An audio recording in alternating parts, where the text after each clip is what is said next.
political agendas hiding inside your 401k? Could they be costing you thousands of dollars in retirement? This question, it's really at the heart of one of the fiercest financial battles we've seen in decades. Yeah, we're diving deep today into ESG investing. That's environmental, social, and governance.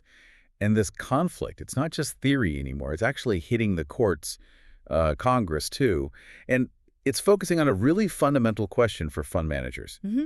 Are they truly maximizing your financial security? Or are they, maybe prioritizing political and social goals instead? Right. And the sources we've gathered, they show this is a pretty massive fight over who controls your savings. Critics are arguing quite loudly that managers are breaching their fundamental fiduciary duty. Yeah, key legal duty, Yeah. by pursuing objectives that aren't strictly about financial gain, pecuniary gain, as the lawyers say, and the potential cost to you, the saver. It could be staggering. Okay, let's talk about that cost, because that's where it gets real for the average person saving. Right. Exactly. One analysis we saw suggests that over a decade, funds using an ESG focus lagged behind non-ESG funds by about 2 basis points annually. 2 basis points. Okay, that sounds tiny. Almost negligible. Maybe like, what, a cup of coffee's worth of lost returns? On the surface, yes. But you have to unpack that figure using, the magic of compounding. That's the engine of all retirement savings. Okay. So what does that tiny, seemingly insignificant drag actually translate to over a whole lifetime of investing? Well, that's the kicker, isn't it? If you're starting your career investing for maybe 40 years, that small annual lag, it compounds exponentially. Oh. Over decades of putting money into a 401k, that compounding loss can easily multiply into 5 figures. We're talking tens of thousands of dollars potentially lost from your lifetime savings. Wow. So critics would frame that as money basically being siphoned off away from retirement security and maybe towards political activism. That's certainly the argument they're making. Yeah. Okay, so that really sets the stage. Our mission in this deep dive is to lay out these competing arguments, the legal, the financial, the energy side that critics are leveling against ESG.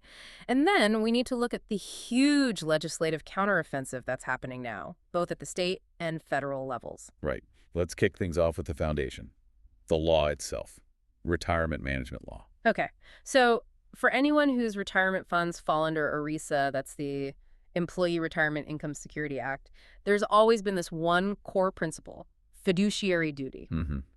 Fiduciary duty.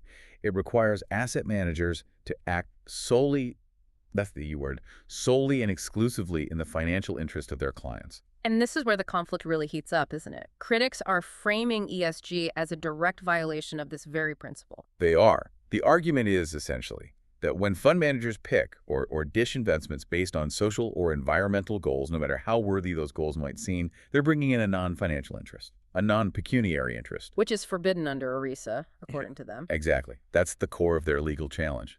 And this argument just got a huge boost, legally speaking, with that Spence v. American Airlines ruling.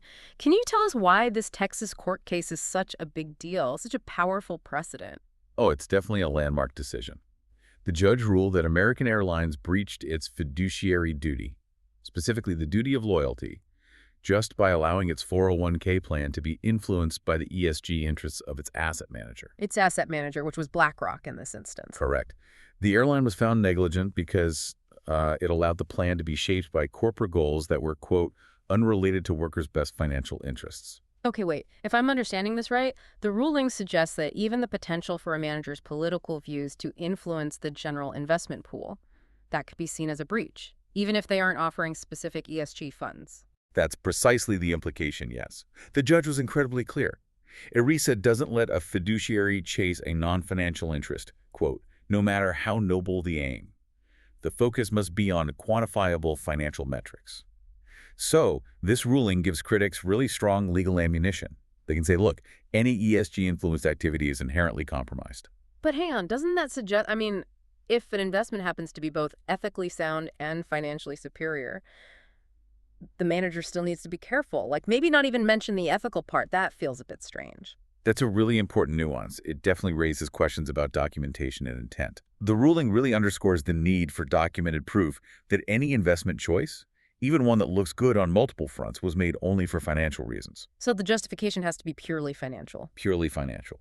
Critics argue if politics creep in, you risk more volatility, higher risk, and well, subpar returns, like we apparently saw in some sectors back in 2022. Okay, so if the legal issue is that duty to maximize returns, the next obvious question is, where are those returns potentially being compromised? And that leads us straight into the energy sector and the E in ESG. Right, the environmental aspect. If you look at the bigger picture here, critics argue that the E in ESG is actively working to suppress reliable American energy production.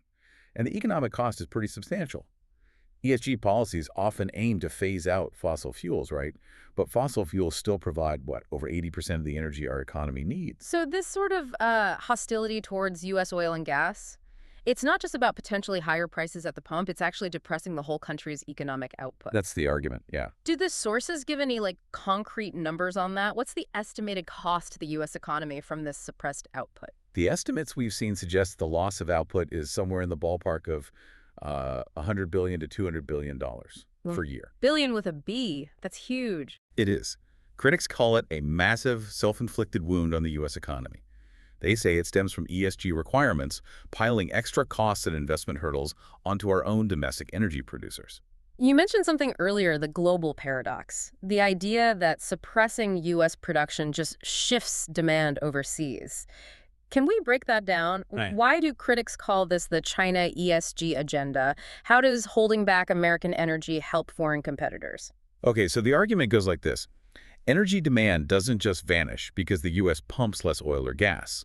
People still need energy. So if U.S. production is suppressed, that demand just gets met by someone else, like Russia, India, and especially China. Countries that often have, let's say, less stringent environmental standards. Often much worse environmental standards, yes, and less transparency too. So the result, critics claim, is basically zero net benefit for the global environment. But it does weaken America's global influence and economic standing while potentially empowering rivals. And it's not just energy being affected, right? The sources mentioned ESG standards are being used to target other industries that are maybe politically unpopular in some circles. Absolutely. Firearms manufacturers, companies involved in animal agriculture, they've also faced constraints linked to ESG criteria. And beyond just constraining growth, there are accusations of actual coercion. Financial institutions using ESG compliance to pressure clients. Yes, the sources suggest this isn't always subtle.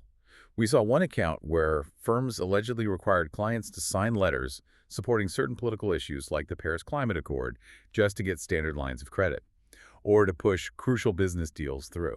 Okay, if that's happening, it feels like we've jumped from assessing financial risk to requiring political alignment just to access capital. Is that fair? It definitely raises serious questions. Are these financing decisions based on a company's market viability and creditworthiness, or are they based on some kind of ideological screening? It seems to inject non-financial criteria into everyday business. Which brings us neatly to the transparency problem. A core critique here is that these big investment managers are using your retirement money. Your money, yes. To push political activism, often without your knowledge or consent. And they're doing it mainly through proxy votes. Exactly. Proxy voting is a huge piece of this governance puzzle. For listeners who might not know, proxy votes are how fund managers vote on shareholder resolutions at the companies your fund owns. They're essentially using your fractional ownership, multiplied by millions of other savers, to push for specific corporate changes. And critics allege they're using these votes for things like, image-driven proposals or pushing for racial and gender quotas on boards? That's the claim. The sources argue these kinds of proposals often replace considerations of merit and performance with adherence to certain social norms. And crucially, this activism is often carried out without the explicit consent, or sometimes even the awareness, of the millions of retirement savers who actually own those shares. And if you try to rely on the ESG scores used to justify these votes, the data itself seems shaky. Well, the consistency, or lack thereof, is certainly questioned. Critics highlight this huge gap. Traditional credit rating agencies like Moody's or S&P, their ratings correlate almost perfectly, like 99% of the time. But major ESG raters, their scores only align about 54% of the time. 54%, that's barely better than flipping a coin. If I'm an analyst trying to use that data, that must create huge uncertainty. It really does. This inconsistency fuels concerns that the data is, unreliable, maybe even subjective, more like a work in progress than a solid, factual assessment of risk that you'd want guiding your life savings. Okay, but we absolutely need to include the counter-argument here for balance. ESG proponents push back hard on the idea that this is just political activism, right? What's their main point? That's crucial context, yes. Proponents argue that looking at things like climate risk, or labor practices, or how much a company spends on lobbying that isn't political, that's just smart, long-term financial analysis. They'd say things like major environmental disasters, or big labor lawsuits, or weak corporate governance. These represent real, tangible financial risks, material risks. Risks that maybe traditional shorter-term models don't capture well. Exactly. They see ESG data as filling critical disclosure gaps, helping savvy investors understand the true long-term health and potential risks of a company. Okay, that sets up the next phase nicely. The organized counteroffensive. Given all these concerns, compromised returns, energy security, transparency issues, lawmakers aren't just sitting back. No, definitely not. The legislative pushback is massive and seems highly coordinated. Just in 2024, we saw something like 161 anti-ESG bills and resolutions proposed across various state legislatures. Wow, 161. And the focus seems to be ensuring fiduciaries act only based on documented financial factors. Solely upon financial factors. That's the Yep. common thread. Let's look at the federal strategy first. House Republicans seem to have a two-pronged approach. One targeting pension funds, the other aimed at the SEC's power. That's right. First, you have H.R. 52389, which includes the Retire Act. This bill would basically force pension fund managers who do use non-pecuniary factors, like ESG. It would force them to publicly document and explain why they chose that investment. And crucially, how its projected returns stack up against alternatives that were based purely on financial factors. So, accountability. If you're going to consider politics, you better justify it financially in writing. Exactly. It forces their hand, makes them show their work. And the second part, limiting regulatory power. That's H.R. 4790, the Guardrail Act. This one tries to limit the SEC's authority to mandate new disclosures from companies. It essentially says the SEC can only require disclosures on topics that the companies themselves have decided are material to their investors. Trying to stop regulators from forcing disclosures on, say, climate or social issues if the company doesn't think it's financially relevant. That seems to be the intent, yes, to keep the focus on what businesses deem core to their financial performance. And meanwhile, the states seem to be getting even more aggressive than D.C., with maybe two different strategies. They really are. The first approach you see is proactive prohibition. States like Indiana, for example, they're explicitly banning their state pension funds from investing in firms that consider ESG issues at all, trying to cut off the flow of state money to what they see as woke activism. Okay, so that's one way. The other approach sounds almost like the opposite, forcing investment in certain sectors. That's the other end of the spectrum, yeah. States like Texas and Oklahoma are actually mandating that their public pension funds must invest in industries often shunned by ESG, like fossil fuels and firearms. So actively directing funds towards those industries. Correct. And you see conservative model legislation popping up across the country pushing this idea. Fiduciaries must act solely on financial factors and specifically exclude actions taken to further social, political, or ideological goals. Okay, so this whole deep dive, it really boils down to a fundamental fight, doesn't it? A tension that the courts and legislatures are now trying to wrestle with. Absolutely. Is fiduciary duty only about maximizing financial returns for retirees? Full stop. Or can it, or should it, be balanced with these broader political and social goals? And the trend we're seeing, especially reinforced by that American Airlines ruling, is that courts and legislatures are increasingly pushing back towards the traditional view, reinforcing the idea that your financial security has to be the single overriding goal for anyone managing your retirement money. It really challenges the authority of these large asset managers who might be pursuing other agendas, perhaps without clear consent. So the ultimate takeaway for you, the listener, is probably this. This battle over your money, it really requires your attention because the decisions being made right now directly affect your future retirement income. And given all the controversy around proxy voting, how large managers use your money to vote on company issues, maybe ask yourself, do you actually know how the managers of your own 401k or your state pension fund are voting?